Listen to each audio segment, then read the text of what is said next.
Shri Hibi. Sir, the grand illusion of budget 24-25 is a betrayal to the common citizen. I rise today not merely to critique, but to expose the hollow rhetoric and misplaced priorities of the budget of 25-26. Sir, the finance minister presented this budget against the backdrop of economic distress, slowing growth, rising inequality, stagnating wages and declining of the private investment. Yet instead of addressing these pressing issues, the budget presents a mirage of progress, concealing deeper economic failures and policy missteps. Sir, budgets are not just numbers. They reflect the government's vision for a country. This budget unfortunately presents a vision that is prioritizing on fiscal consolidation and corporate appeasement over social welfare and economic resilience. The government's narrative to economic strength and inclusivity stands in stark contrast to the reality on the ground, where millions continue to struggle with rising prices, unemployment and stagnating wages. This speech seeks to unpack the layers of deception in this budget. Sir, what is our state of economy?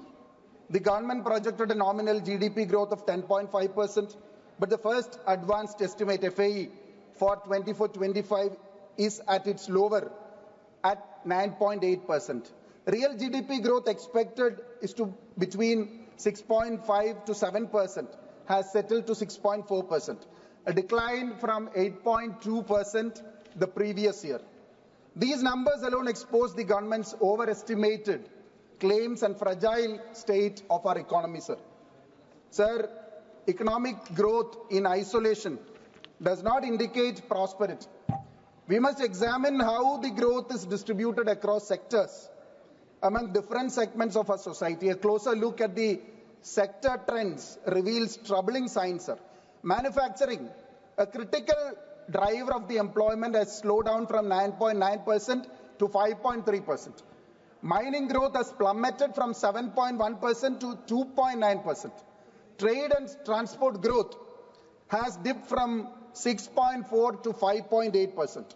Bank credit growth has fallen drastically from 21 lakh crores to 11.5 lakh crores. Sir, cement production, again a core indicator of the infrastructure growth of a country, has dropped from 10.3% to 3.1%, sir. Sir, these indicators make one thing abundantly clear. The government's claims to robust economic growth are built on a quicksand.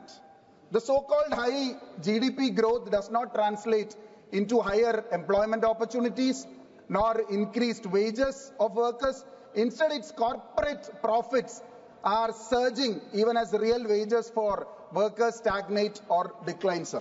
Sir, there is a clear divide whenever it comes to the matter of progress.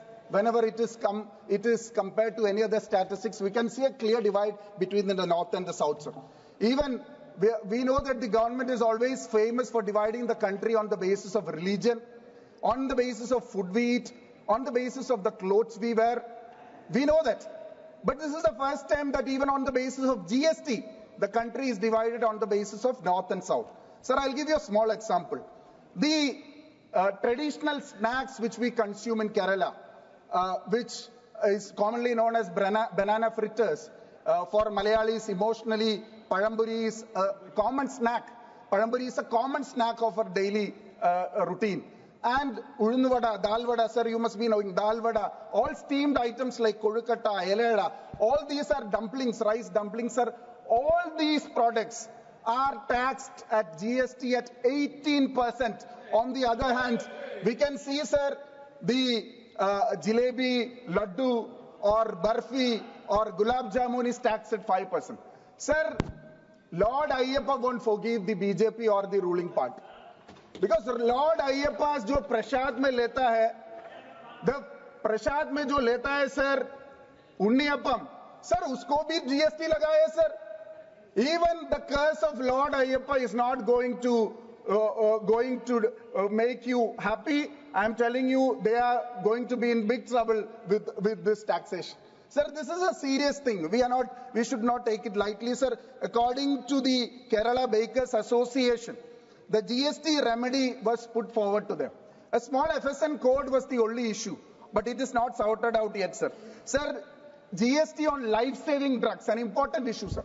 Sir, the very small young children who suffer from the spinal muscular atrophy, SMA disease, is in a critical condition. There are thousands of students, young people across the country, and the medicine is exorbitant. The cost of the medicine is exorbitant. Life-saving drug है sir. Sir, इसके ऊपर 5% GST makes it 80 lakhs for a single dose of medicine, sir. For a single dose of medicine is 80 lakhs, sir. These are things which the government have to just scrap it, sir. It is a basic issue. The GST Council has to take a decision on this, sir. Sir, many other issues are in the place, sir. Fishermen.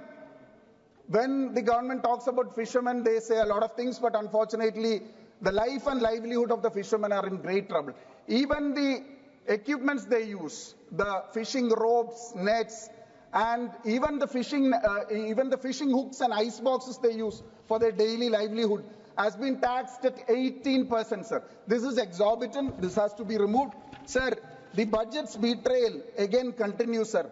In the ongoing economic hardship faced by millions, the government chosen to systematically reduce the expenditure on critical sectors. Education spending fell short by 11,580 crore, affecting millions of students who rely on the government-funded schools and scholarships. Food subsidy was slashed by 7,830 crores, endangering food security and the poorest sections of our society. Rural development expenditure was cut down by a staggering 75,133 crore, further weakening the rural economy, which employs the significant portion of our population. Health spending was reduced to 1,255 crores at a time when the healthcare accessibility remains a major concern for after the post-pandemic, sir. Agriculture and allied sector spending dropped by 75,000 crore, ignoring the plight of farmers struggling with the rising input cost and climatic change related disruptions. Transfers for centrally sponsored schemes were reduced by 90,642 crore, weakening grassroots welfare programs.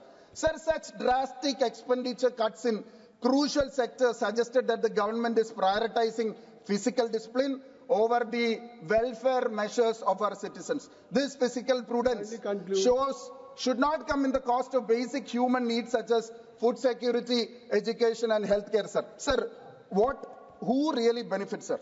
Sir, I am concluding, sir. Every year the government proclaims tax relief for the middle class. In this time also, it is said so. In rural India, the per capita monthly expenditure is rupees 4,122 and in urban, it is 6,996. Sir, the vast majority of Indians are nowhere near the income threshold of the pay of income tax.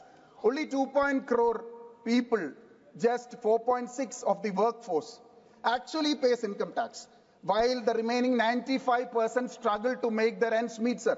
So who truly benefits from these tax curbs? Certainly not the poorest. I am concluding, sir, not even the majority of the middle class.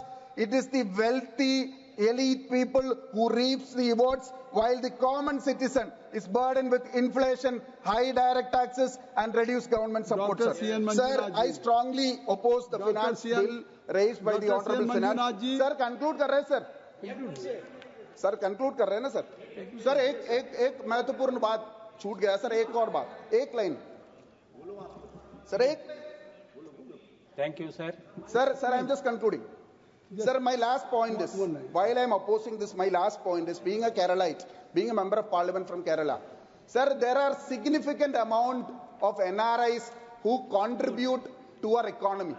Unfortunately, the exorbitant tax imposed them whenever they buy a property in our state, whenever they have a transaction in our state, they have been exorbitant tax has to be paid by them. The NRIs have lived their life to make their livelihood. I strongly oppose. Thank you.